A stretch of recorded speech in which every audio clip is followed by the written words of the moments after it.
Okay, let's get on with life. In one way or another, we all have some sense of this right now. I won't try predicting the future of COVID-19, but I do think most of us finally seem to feel that we're returning back to normal life. Of course, we can be sure that there is still much research to be done on all things COVID, where it started, how it spread, the effect of social distancing, the closing and reopening of schools and businesses, and herd immunity. And with time, we'll likely also learn more about the vaccines and becoming immune to the virus. From a personal standpoint, I did. In fact, I got COVID in mid-January. Thankfully, all I had was a fever for one day, some chills, and a nagging cough I couldn't control. Among so many others who have caught the virus, I was a lucky one. But here's the bottom line.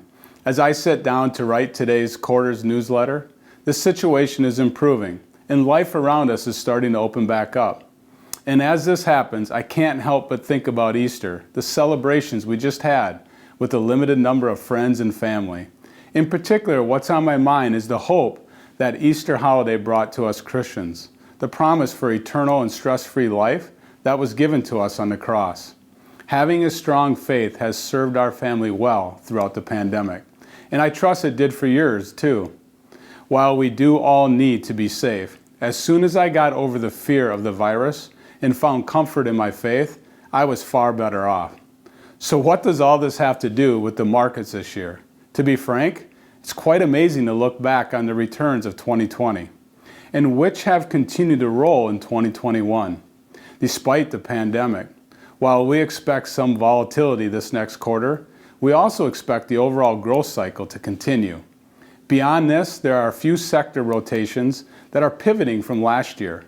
For one, we're starting to see value stocks rotate and outperform growth stocks for the first time in a long while. We're also seeing some overseas stocks begin to outperform growth stocks as well. However, do keep in mind that these sectors' rotations happen from time to time. So it's important to remain diversified, avoid chasing the next thing, and steer clear of overexposing yourself to increased risk. Naturally, these are all strategies we make to point to take care of at iWealth. Throughout this quarter, we have seen some pressure on bonds. In particular, we've seen the selling of bonds to invest in equities. This has led to the 10-year Treasury yield to increase, which has, in turn, affected the markets. If you have money going into equities, this will benefit you. However, this also means your mortgage and loan costs are going up. Generally, when the 10-year Treasury yield goes up, the cost of borrowing money goes up alongside it. We see some of this happening currently.